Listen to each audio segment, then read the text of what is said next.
તો ગાઈસ આપણે માંડ હાઈવે સડ્યા. આ ભાઈ ક્યારના શોર્ટકટ ગોતતા હતા. ક્યાં શોર્ટકટ ગળુથી દ્વારકા રોડ ઉપર હવે અહીંથી સીધે સીધી પટ્ટી જ મારવાની છે. આપણને તો લાગી ગઈ ભૂખ એટલે આપણે છે ને ડાયરેક્ટ આવી ગયા અહીંયા.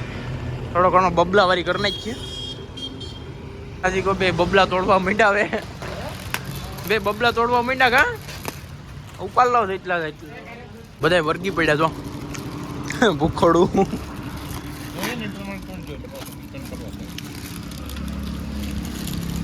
લોકો હરેશભાઈ ક્યાં આવી ગયા? માંગરોળ ને ઓલા તો આ બધા અમારા કાળજાના કટકા. ચા પાણી પીવા આવી ગયા. ચા પાણી જો ને ભાઈ બનાવે હવે ચા બનાવે એટલે પીએ હારામાં હારી લાકડા જેવી. હું વાત છે. ઓલા તો બે અમુક તો સૈડા